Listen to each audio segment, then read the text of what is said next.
If you're watching this video, you're probably in a safe place with internet access, your basic necessities are met, and yet you still have fears. But these fears aren't tangible threats like a lion chasing you or a missile targeting your town. Hopefully. They are more likely to be emotional fears, such as feeling rejected, embarrassed, or sad. But what is fear really? It is not something physical. It's just the stories we tell ourselves about what might go wrong.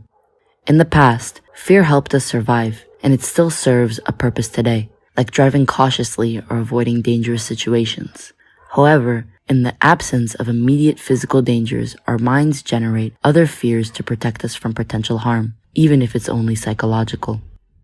The fears that exist in our minds can be incredibly daunting. They conjure up vivid and horrifying scenarios, making us imagine the worst possible outcomes. However, more often than not, reality proves these fears to be exaggerated. When we confront our fears head-on, we often discover that they are not as terrible as we imagined.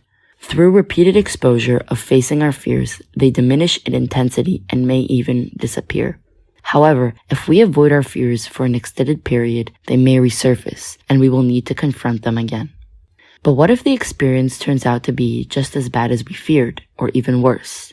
While undoubtedly unpleasant, it's important to recognize that one negative experience doesn't dictate all future outcomes. Time is a way of healing wounds and lessening the intensity of discomfort. Life offers us one chance, so why allow fears to prevent us from pursuing things that bring us joy and fulfillment? Isn't it somewhat absurd to let fear dictate our choices? Instead, consider viewing your fear as an opportunity for personal growth. When you face and overcome your fears, you take a significant step forward and develop as an individual. Remember, it's all in your mind. Just stories and imagined possibilities until they manifest, and even then, they may not occur. The choice is yours. Surrender to your fears or gather the courage to overcome them. As you triumph over more and more fears, you'll realize how many incredible experiences and opportunities you'd have missed out on if you had surrendered to fear. It's better to say, oops, after trying than to forever wonder, what if? Now, let's dive deeply into 4 steps to overcome your fears, and I'll provide examples along the way. Step 1. Identify and acknowledge your fear. The first step is to recognize and admit the fear you're facing. Understand what triggers your fear and be specific about what you're afraid of. For example, if you have a fear of public speaking, acknowledge that it stems from a fear of being judged or embarrassed in front of others. This self-awareness is crucial for effectively addressing and overcoming your fear. Step 2. Educate yourself. Knowledge is power when it comes to conquering your fears. Take the time to learn more about the object or the situation that scares you. Do some research and gather information that will help you understand it better. For instance, if you have a fear of flying, educate yourself about airplane safety, statistics, and the mechanics of flight. Sometimes fears arise from a lack of understanding, and by educating yourself, you gain a sense of control over your fear. Step 3. Gradual exposure and desensitization. This step involves gradually exposing yourself to your fear in manageable doses. Start by taking small steps in a controlled environment. If you have a fear of dogs, you could simply begin by observing dogs from a distance or looking at pictures of dogs.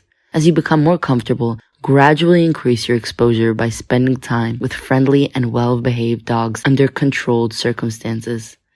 I would like to highlight the importance of exposing yourself to the fear gradually. Let's say you're afraid of water. If you were to jump into a pool or sea all at once without getting used to it gradually, it can make your fear even worse. The sudden exposure might strengthen the connection between water and fear, making it even harder to overcome.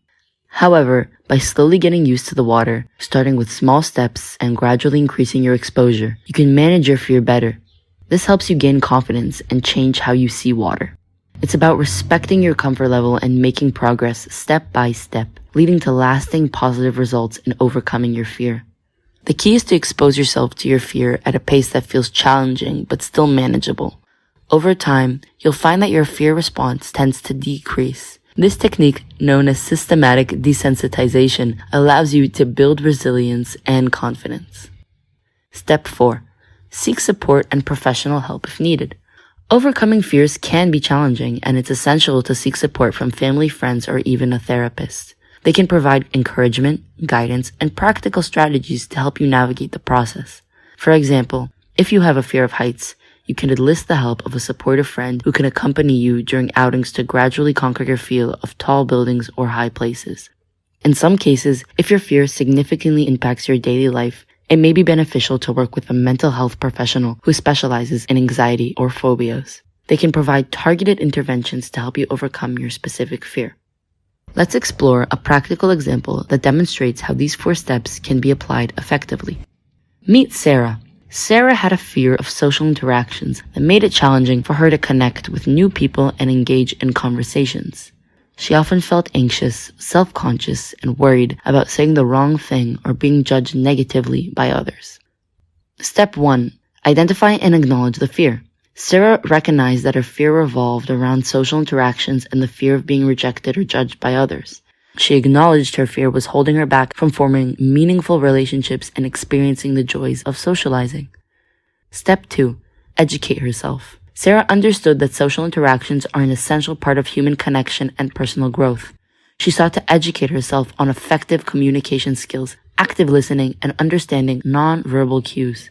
By gaining knowledge in these areas, she could approach social interactions with more confidence and ease. Step 3. Gradual exposure and desensitization. Sarah decided to confront her fear by gradually exposing herself to social situations. She started by attending small circle gatherings or even events where she felt more comfortable. She challenged herself to initiate conversations, ask open-ended questions, and actively listen to others. As she became more accustomed to socializing, she gradually expanded her comfort zone and engaged in larger gatherings or networking events. Step 4. Seek support and professional help if needed. Along her journey, Sarah sought support from understanding friends and family members who encouraged her and provided positive reinforcement. She also considered seeking the help of a therapist or joining support groups focused on social anxiety. These resources offered her a safe place to share her experiences, learn coping mechanisms, and gain insights from others who are on a similar path. As Sarah continued to face her fear of social interactions, she noticed a gradual shift in her confidence and comfort level. She discovered that most people were welcoming and receptive to genuine conversations. She learned to embrace her unique qualities and accept that not every interaction would be perfect. Each social interaction became an opportunity for growth and connection. Over time, Sarah developed meaningful friendships and professional relationships. She discovered that her fear of social interactions no longer held her back, but instead became a catalyst for personal development and expanding her social network.